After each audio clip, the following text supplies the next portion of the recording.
Now a base coat of black. Pretty happy with this. You know, you can definitely tell that this is different, but it is what it is. You know, once we get some paint on there, hopefully some more paint on there, that'll highlight some of the bumps in the nodes. Because what I intend to do from here is just kind of start dry brushing on the gray.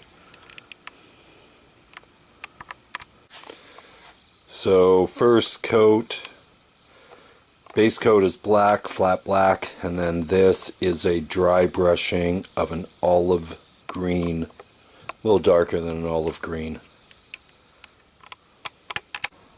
Now with a second dry brushing of a medium to the light side gray. And that was a light dry brushing. I didn't want to knock out any of the green.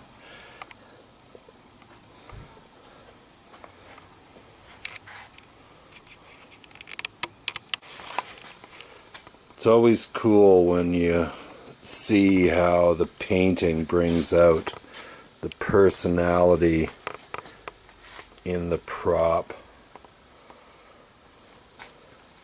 So a couple things. Got to clean up this. It's a little too monochromatic. Otherwise, I am very happy with how this turned out. I think I'm going to put one more layer on if I can find another color. Maybe a brown, I don't know. Something to just make it pop a little bit more. But progress. This prop's going to be done soon. A final light dry brushing of brown, just to kind of hit a few spots. I'll sleep on it. It's only paint. If I don't like it, I can paint it again. That's probably truer to what I'm seeing than this, where it's kind of blasted out. That's probably truer to color.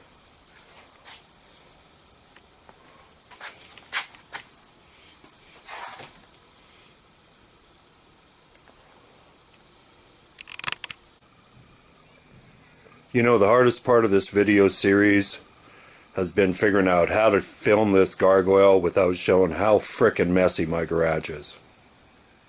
So I'm working on the wings. What I've done here is I have 2 grommets. Now that is on right there, this part here.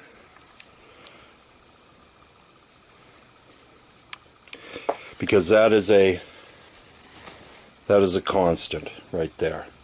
This kind of may change this distance here to here as this arm extends out and retracts, but this distance is constant. And so then I'm thinking hot glue. And I'm thinking all sorts of ways that I can play with this, because you know I do have the ability to sew. I had to do it with a job that actually got me into my current career, but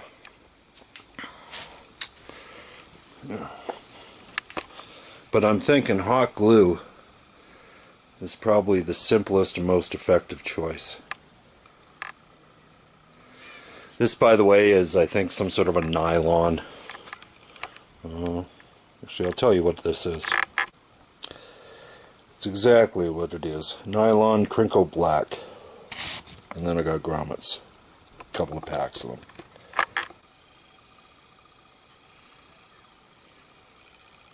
Much better.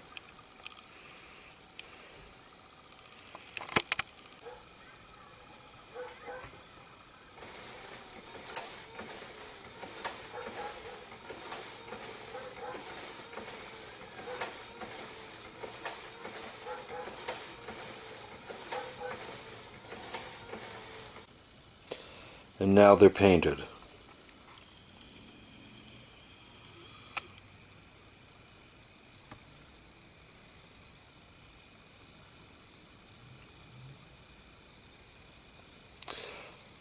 a little darker than the body, but that's okay.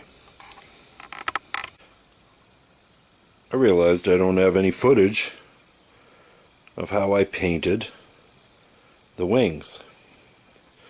So it's black cloth, obviously, as you can tell from the rest of the video, and then using a sea sponge, I layered over the green, same green that I based these, and then, well, the same two paints basically.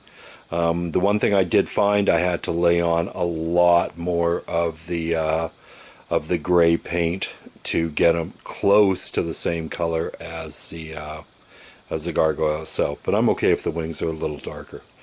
But yeah, that's what it is.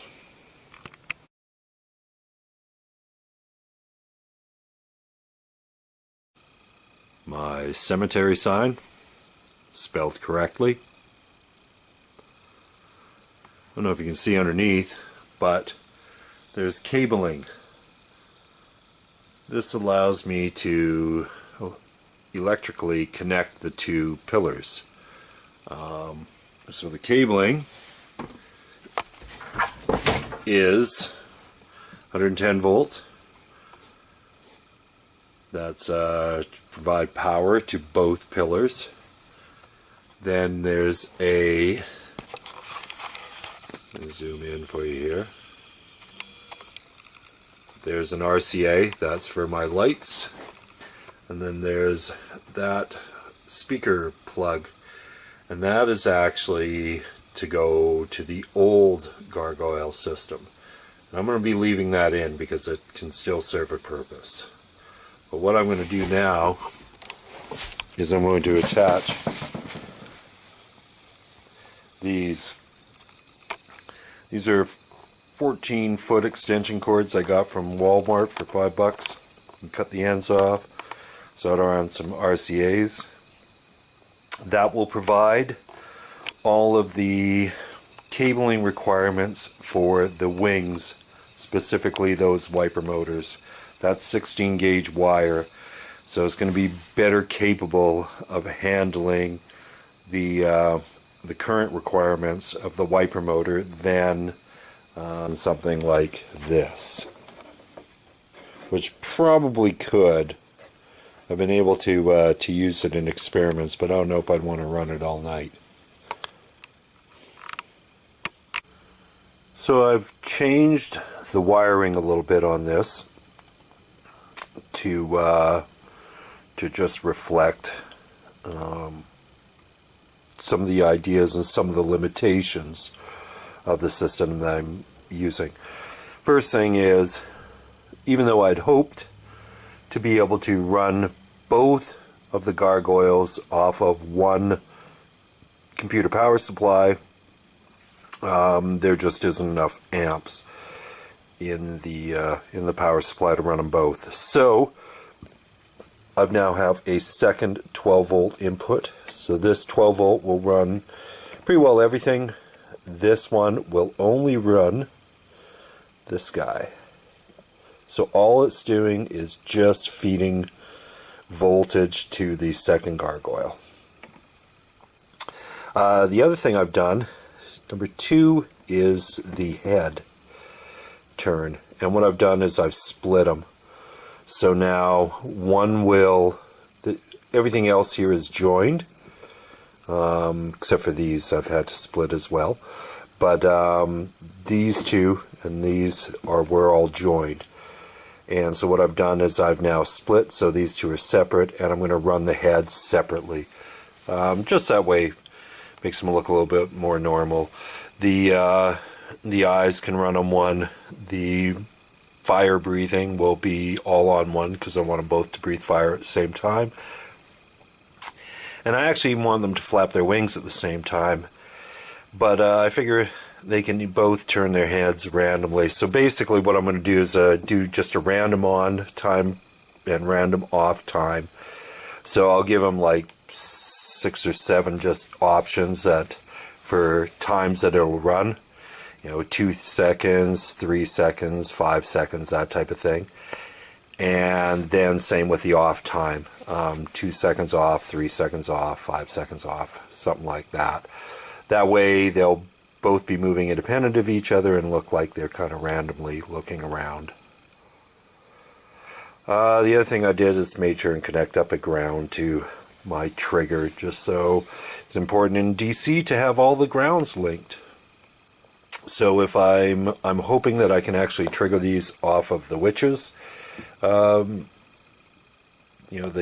witch control. So we'll see. If it doesn't, I'll just have these things run in their own program. So